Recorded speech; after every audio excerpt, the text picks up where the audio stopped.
साहित्य का इतिहास दर्शन के तहत यह यूनिट मार्क्सवादी इतिहास दृष्टि का है। इस यूनिट के अध्ययन के उपरांत आप इतिहास की मार्क्सवादी दृष्टि को समझ सकेंगे। दूसरे, मार्क्सवादी इतिहास दृष्टि से जुड़े विवादों की जानकारी पा सकेंगे और उसका परिष्कार हुआ है उस प्रक्रिया को भी अच्छी तरह से समझ सकेंगे तथा साहित्य के लिहाज से मार्क्सवादी इतिहास दृष्टि की जिस तरह से सृजनात्मक कल्पना की गई है उसके स्वरूप को अच्छी तरह से समझ सकेंगे। आ रहा है साउंड। मार्क्सवादी इतिहास दृष्टि के लिए सबसे पहले यह समझना जरूरी है कि मार्क्सवादी इतिहास दृष्टि मार्क्सवादी दर्शन पर आधारित है। मार्क्सवादी दर्शन को द्वंद्वात्मक भौतिकवाद कहा जाता है।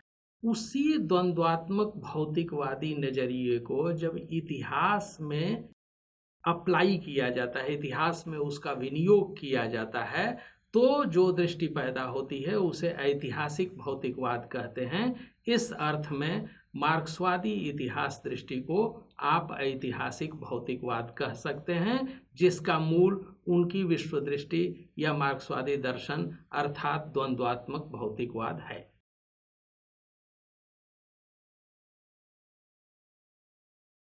द्वंद्ववाद में सबसे महत्वपूर्ण बात यह है कि विकास क्रम को, चीजों को हमेशा परिवर्तनशील स्थिति में द्वंद्ववाद देखता है और इस परिवर्तन में मूलतः वह मानता है कि किसी भी वस्तु में, उदाहरण के लिए इस मेज में भी दो चीजें एक साथ मौजूद हैं। एक जो इसका आगे बढ़ना है और दूसरी तरफ इसमें जो क्षरणशील प्रवृत्तियां हैं अर्थात इसमें नष्ट होना और इसका नया बनते रहना एक साथ जारी है। उसी तरह से समूचे समाज में, समूची प्रकृति में निरंतर यह एक संघर्ष चलता रहता है। कुछ नई चीजें पैदा होती हैं और कुछ पुरानी चीजें मरती रहती हैं। तो इन पैदा होने वाली चीजों और मरने वाली चीजों के बीच जो निरंतर संघर्ष जारी रहता है, इस संघर्ष से ही इतिहास का विकास होता है। मूलतः द्वंद्ववाद इसी को मानता है। द्वंद्ववाद दो चीजों के बीच टकराव, उसके लिए कोई भी चीज अंतिम नहीं है सिवाय इस टकराव को समझने के, क्योंकि इस टकराव से ही वह इतिहास की गति को चलायमान मानता है।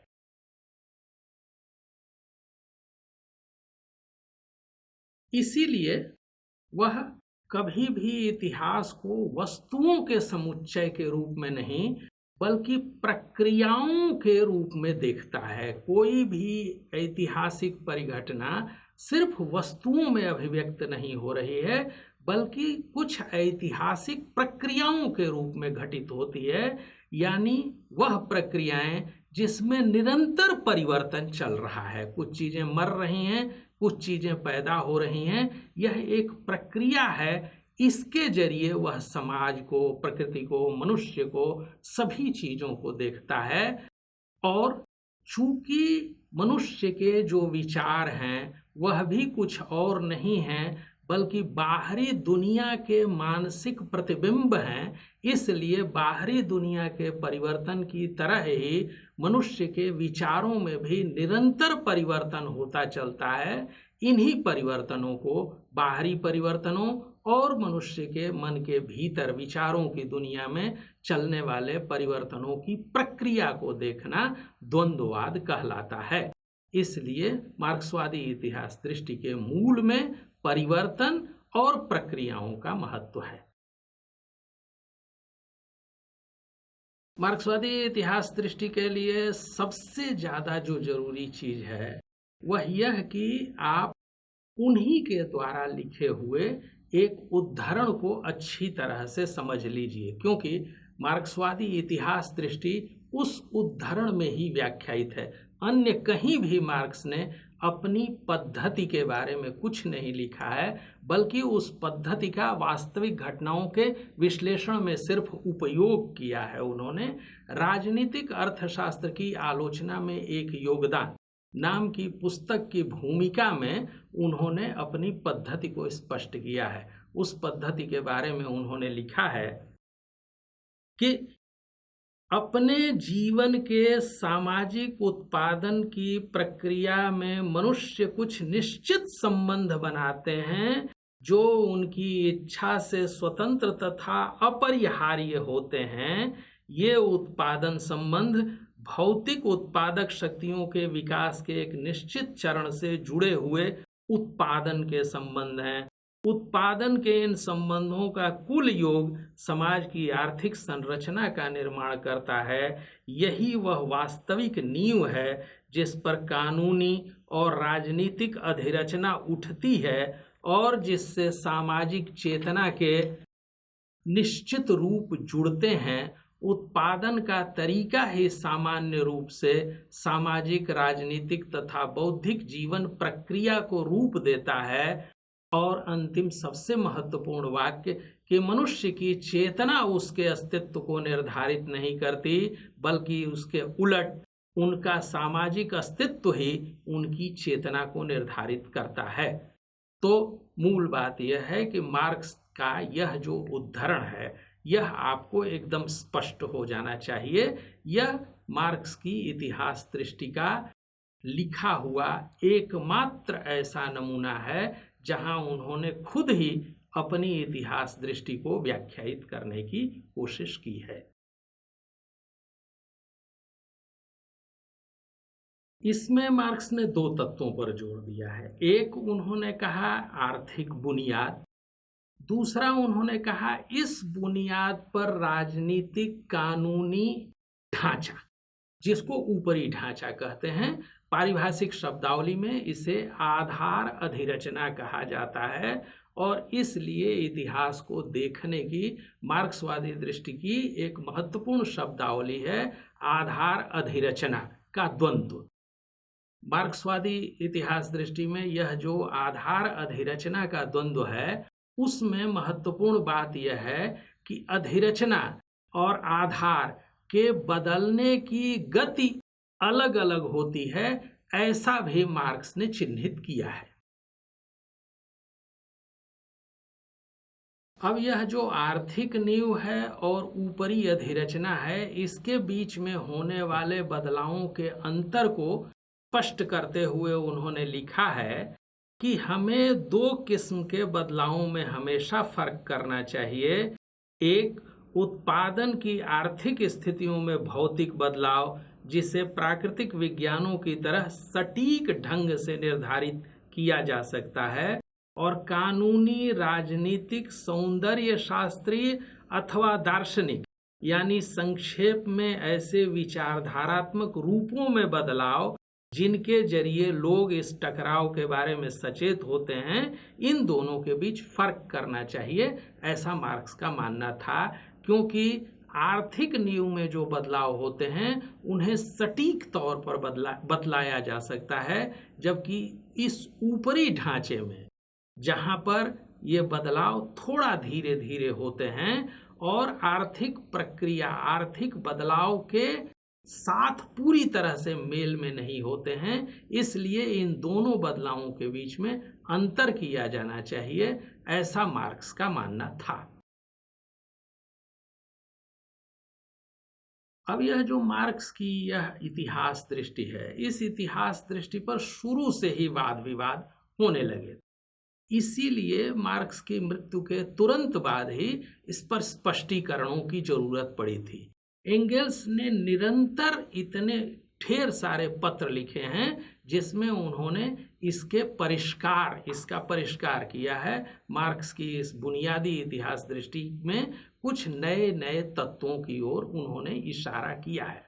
उदाहरण के लिए उनका कहना है कि अगर कोई इस बात को तोड़ मरोड़ कर कहता है कि आर्थिक तत्व एकमात्र निर्धारक तत्व है, तो वह इस प्रस्थापना को बेतुके जुमले में बदल देता है। आर्थिक स्थिति आधार है, लेकिन अधिरचना के कई तत्व, वर्ग संघर्ष और उसके परिणामों के राजनीतिक स्वरूप, जैसे कि किसी निर्णायक युद्ध के बाद विजयी वर्ग द्वारा कायम किया गया संविधान, कानून संबंधी चीज़ें और खासकर इन तमाम वास्तविक संघर्षों में इनके भागीदारों के दिमाग पर पड़ने वाली छायाएं, राजनीतिक, कानूनी, दार्शनिक सिद्धांत, धार्मिक मत और फिर जाकर जड़सूत्र प्रणालियों के रूप में उनका विकास, यह सब भी ऐतिहासिक संघर्षों के गतिपथ पर अपना असर डालते हैं और कई मामलों में खासकर उनके स्वरूपों का निर्धारण करते हैं। एंगेल्स का यह जो पत्र है उसकी विशेषता यह है कि सिर्फ आधार नहीं बल्कि अधिरचना के जितने भी तत्व हैं उनके भी महत्व को उन्होंने स्थापित किया है कि कैसे ये अधिरचना के तत्व भी बदलाव के स्वरूपों को निर्धारित करते हैं। उनके रूप जिस तरह से बदलाव दिखाई पड़ता है उसे तय करने में अधिरचना के भी तत्वों का भारी महत्व है। उदाहरण के लिए संविधान, उदाहरण के लिए कानून, उदाहरण के लिए लोगों के दिमाग में पड़ने वाली वैचारिक छायाएं, ये सब चीजें बदलाव के स्वरूपों को भी निर्धारित करती हैं। इसलिए आर्थिक तत्व ही एकमात्र निर्धारक तत्व नहीं है।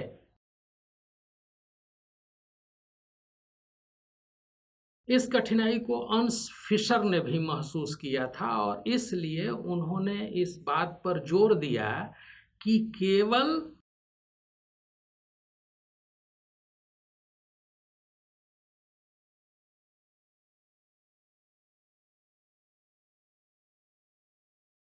मार्क्स की इतिहास दृष्टि से अंस फिशर ने भी परेशानी का अनुभव किया था और इसलिए उन्होंने लिखा कि केवल मशीनें,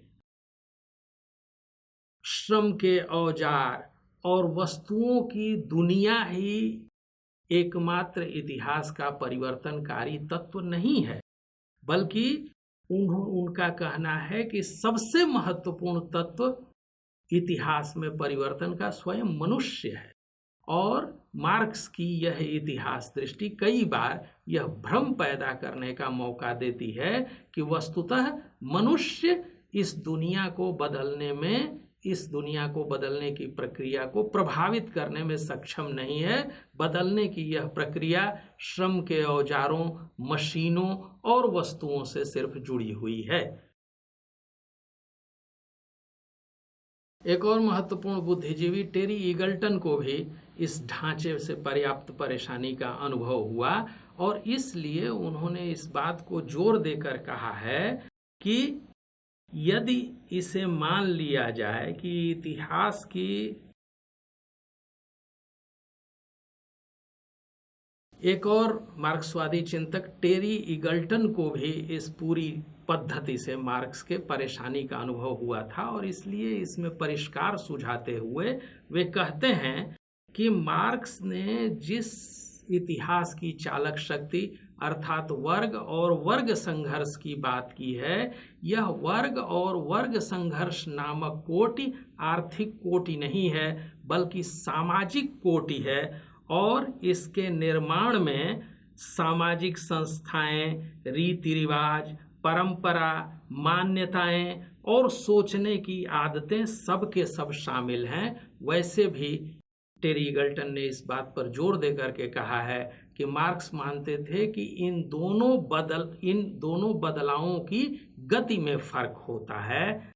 जो ऊपरी ढांचा है वो कमोबेश तेजी से बदलता है। यह कमोबेश तेजी ही महत्वपूर्ण चीज है जिसे बाद के मार्क्सवादी चिंतकों ने और ज्यादा समृद्ध किया है।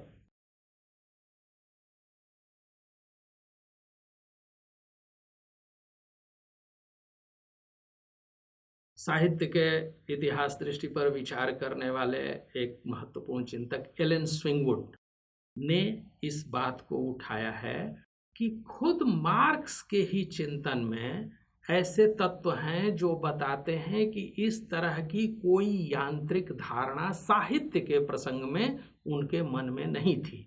उदाहरण के लिए वो कहते हैं कि मार्क्स ने इस सवाल को खुद ही उठाया है कि क्या कारण है कि इतिहास में इतना आगे बढ़ जाने के बावजूद हम आज भी होमर की कविताओं से सबसे ज़्यादा आनंद पाते हैं। अर्थात उनके मुताबिक, मार्क्स के ही मुताबिक, सामाजिक गति में आगे बढ़ जाने के बावजूद जो मनुष्य का सौंदर्य बोध है वह आवश्यक नहीं कि नई चीज़ों से ही प्रभावित हो, बल्कि पुरानी चीज़ों में भी वह पर्याप्त सौंदर्य का अनुभव करता है। उम्र के सिलसिले में जिस दिक्कत का अनुभव मार्क्स ने किया था उसका उत्तर देते हुए वो कहते हैं कि यह वैसे ही है जैसे मनुष्य हमेशा अपने बचपन को बहुत ही खूबसूरत ढंग से याद करता है, वैसे ही समूची मानव जाति भी अपने बाल्यकाल को होमर में देखती है और उसको बहुत अच्छी तरह से उसका आनंद लेती है। लेकिन फिर भी यह जो उत्तर है वह कोई सैद्धांतिक उत्तर नहीं होता है, बल्कि ये गुत्थी के रूप में ही सामने आता है जो मार्क्सवादी इतिहास दृष्टि से जुड़ी हुई एक महत्वपूर्ण समस्या है। वह यह कि अगर समाज का विकास हो जाता है तो अनिवार्य रूप से सौंदर्य बोधीय रूपों का, स्वयं साहित्य का उसी अनुपात में विकास हो यह आवश्यक नहीं है, वरन ऐसा भी हो सकता है कि जो पुरानी चीज़ें हैं वह ज़्यादा उत्कृष्ट हों और अच्छी तरह से मनुष्यों की आवश्यकताओं को, उनकी आध्यात्मिक मानसिक आवश्यकताओं को संतुष्ट करती हों। दूसरी जो महत्वपूर्ण बात मार्क्स के जरिए ही उठाई गई और अनेक विद्वानों ने इसको चिन्हित किया है, आर्नल्ड हाउजर ने भी इस बात को चिन्हित किया है, वह यह है कि बाल्ज़ाक के बारे में मार्क्स भी लिखते हैं, एंगेल्स भी लिखते हैं। स्वयं बाल्ज़ाक फ्रांसीसी उपन्यासकार थे। 1789 की क्रांति के वो विरोधी थे, क्योंकि वह अभिजात कुलीन तंत्रीय राज सत्ता के समर्थक थे, जबकि 1789 की क्रांति राजतंत्र के खिलाफ थी, कुलीन तंत्र के खिलाफ थी। तो ऐसी स्थिति में कैसे मार्क्स को बाल्ज़ाक पसंद आते थे?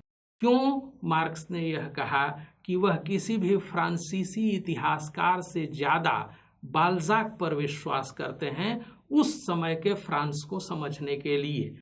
अर्थात यहाँ पर जो गुत्थी सामने आती है वह यह कि लेखक की विचारधारा और उसके द्वारा अभिव्यक्त यथार्थ दोनों के बीच में कोई संबंध होता है क्या?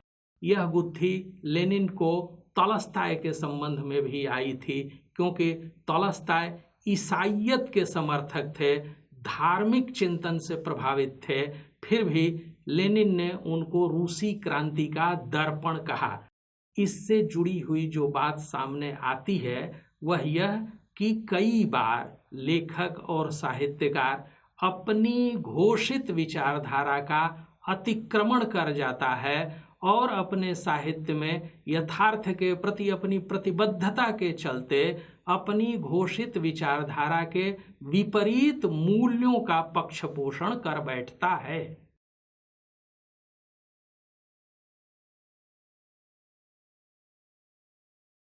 मार्क्सवादी साहित्य दृष्टि से एक और महत्वपूर्ण नुक्ते को रॉबर्ट वाइमान ने उठाया है।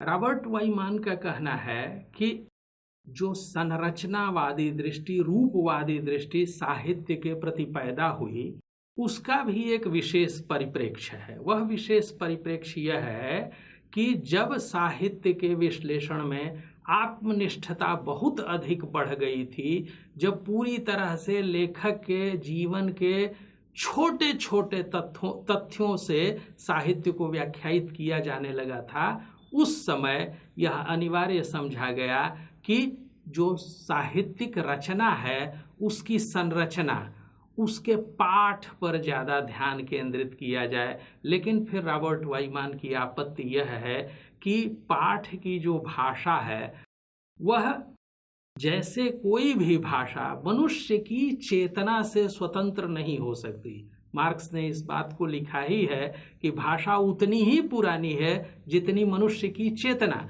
क्योंकि मनुष्य भाषा में ही चेतन होता है।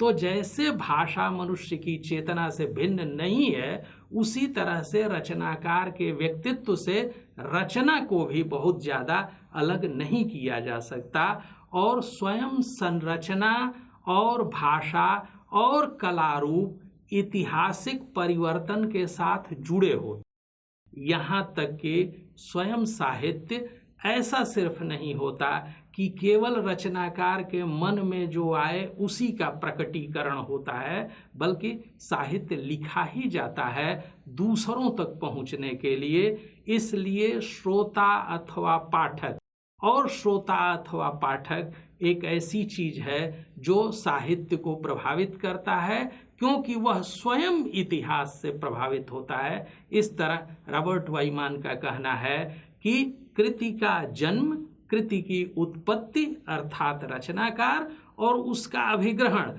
अर्थात पाठक, दोनों ही ऐतिहासिक परिवर्तनों के मातहत होते हैं। इसलिए किसी भी कृति की संपूर्ण व्याख्या सिर्फ संरचना, रूप और भाषा इत्यादि की व्याख्या के जरिए नहीं हो सकती है, बल्कि उसके ऐतिहासिक संदर्भों को भी ध्यान में रखना आवश्यक होता है।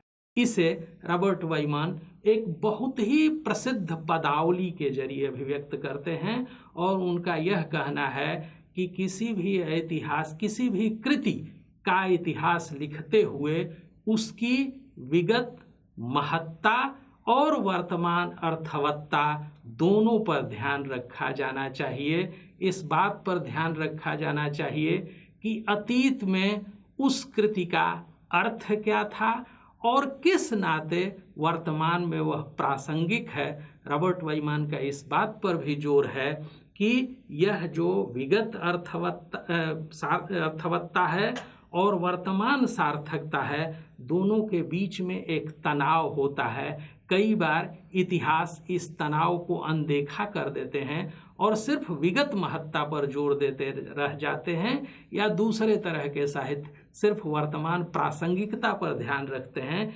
जबकि उनका कहना है कि इन दोनों का बराबर संतुलन रखने से ही एक सच्चा साहित्य का इतिहास लिखा जा सकता है। मार्क्सवादी इतिहास दृष्टि में रॉबर्ट वाइमान के इस चिंतन ने एक महत्वपूर्ण तत्व जोड़ा है, क्योंकि उन्होंने अतीत के कृतियों के साथ न्याय के लिए अत्यंत परिष्कृत सैद्धांतिक ढांचा खड़ा किया है।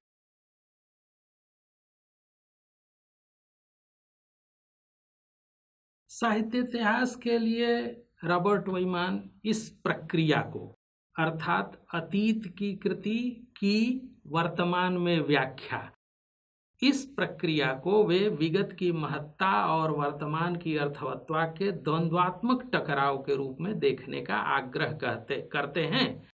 इसी संबंध के समान उत्पत्ति और अभिग्रहण, यानी रचना की उत्पत्ति तथा अभिग्रहण यानी उदय और प्रभाव का आपसी रिश्ता भी वो समझाने की कोशिश करते हैं।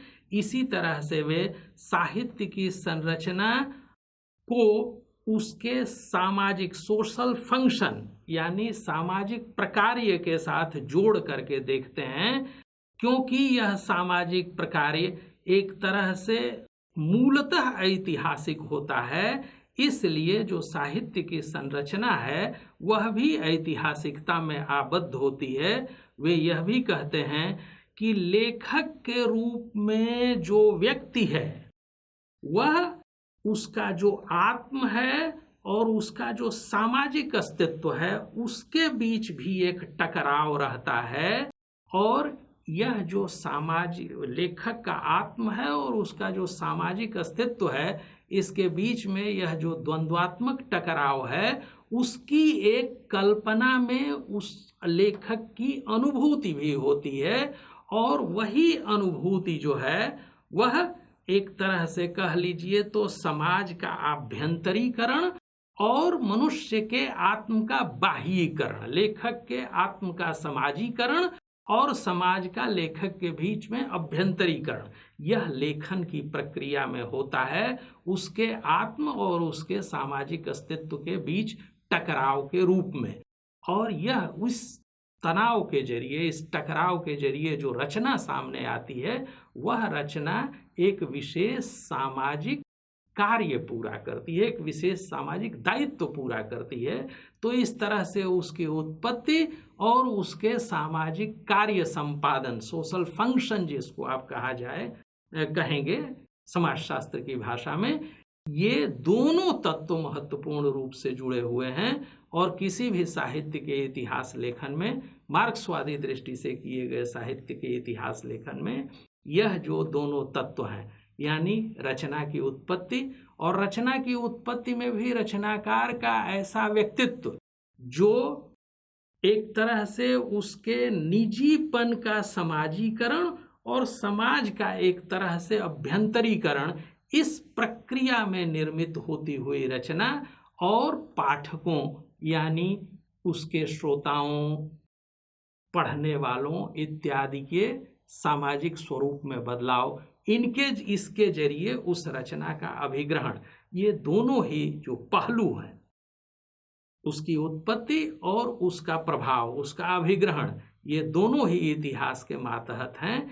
इसलिए किसी भी कृति की सिर्फ संरचना और भाषा के जरिए ही साहित्य का इतिहास नहीं लिखा जा सकता, ऐसा रॉबर्ट वाइमान जोर दे करके कहते हैं।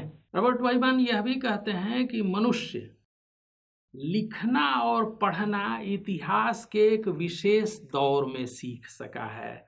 संपूर्ण मनुष्य का जो विकास हुआ है, वह एक तरह से जो प्राणी मात्र मनुष्य था, प्रकृति का अंग मात्र था, उससे अलग होकर के उसके भीतर सौंदर्य बोधीय तत्वों का निर्माण होना, एक सामाजिक संगठन में एक वर्ग के बतौर उसका सामने आना, और इस वर्ग के बतौर सामने आने से उसको समाज में जीने के लिए आवश्यक कुछ चीज़ों की ज़रूरत का पैदा होना, और इसके इर्द गिर्द उसमें एक सौंदर्य बोधीय भूख का जगना, यह सब कुछ चूंकि इतिहास में ही घटित होता है, इसीलिए कोई भी रचना, कोई भी कृति निश्चित रूप से एक संरचना, एक विशिष्ट चीज होने के बावजूद ऐतिहासिक प्रक्रिया का अंग हो जाती है।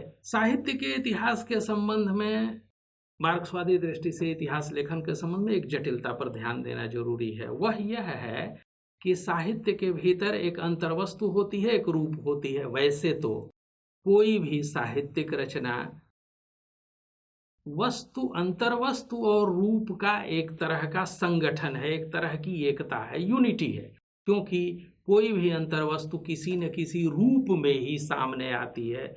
उसके रूप को उसकी अंतर्वस्तु से अलग नहीं किया जा सकता। फिर भी समझने के लिहाज से अंतर्वस्तु और रूप को अलग अलग हम करके समझते हैं।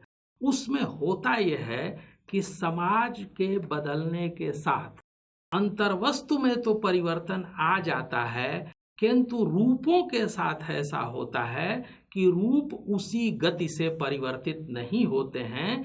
इसलिए कई बार पुराने रूपों में भी नई अंतर्वस्तु प्रकट होती है, और कई बार नए रूपों में भी पुरानी अंतर्वस्तु का ही पिष्टपेषण होता रहता है।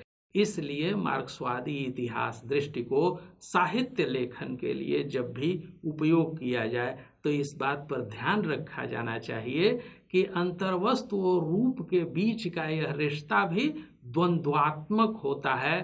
पूरी तरह से ऐसा नहीं होता कि अंतर्वस्तु के बदलते ही रूप भी पूरी तरह से नया आ जाए।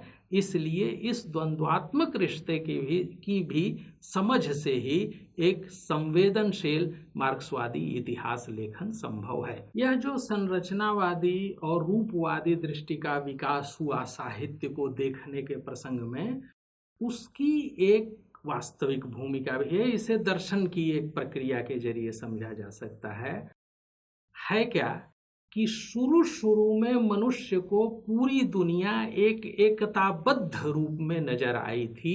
चीजें बहुत ज्यादा एक दूसरे से अलग अलग नहीं दिखाई पड़ती थीं।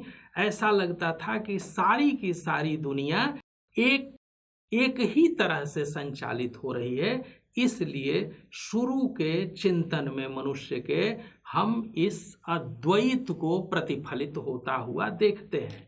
लेकिन जब चीज़ों की जानकारी की आवश्यकता होती है, जब उनको समझना होता है, तो स्वाभाविक तौर पर उनको स्थिर करना पड़ता है।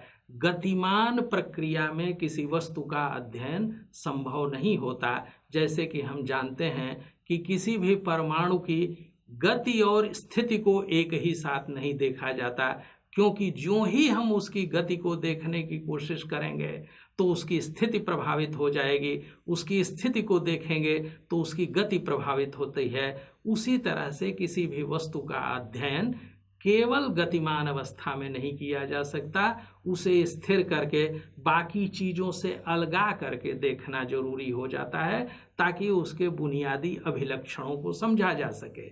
इसी तरह से संरचनावाद ने या साहित्य के प्रति रूपवादी दृष्टि ने जो कृति है उसे साहित्यकार से और समाज से, दोनों से अलग करके स्थिर रूप में, भाषा के रूप में, एक संरचना के रूप में स्थापित किया। यह एक ऐतिहासिक दौर की आवश्यकता थी जिसमें कृति को समझने में आसानी हुई। लेकिन जब यह चीज़ अति पर पहुंच गई, यह चीज़ जब पूरी तरह से एक तरह की अतिवादिता का शिकार हो गई, तो लोगों ने यह तक कहना शुरू किया कि लेखक की मृत्यु हो चुकी है।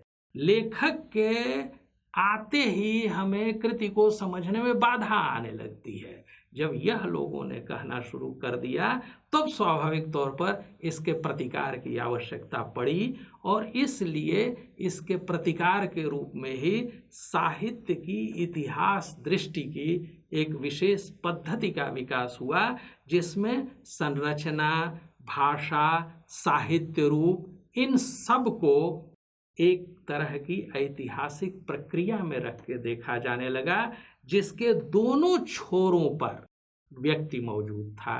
जीता जागता व्यक्ति जो प्रभावित करता था। जैसा कि हमने मार्क्सवाद के विश्लेषण के क्रम में कहा कि स्वयं मार्क्सवाद के भीतर भी यह कोशिश की गई कि केवल औजार, मशीनें इत्यादि ही इतिहास के निर्माता न दिखाई पड़े, बल्कि जीता जागता मनुष्य जो इतिहास को बनाता है, बदलता है, वह भी दिखाई पड़े। उसी तरह से साहित्य के प्रसंग में भी सिर्फ पाठ नहीं, बल्कि लेखक और पाठक दोनों की महत्वपूर्ण उपस्थिति जब साहित्य के विश्लेषण के लिए आवश्यक हुई, तो वह साहित्य के प्रति एक ऐतिहासिक नजरिए से ही संभव हो पाई। इसलिए संरचना की भी आवश्यकता एक समय थी। उस संरचना की आवश्यकता स्थिर हो जाने को तोड़ करके फिर साहित्य की इतिहास दृष्टि का विकास हुआ है।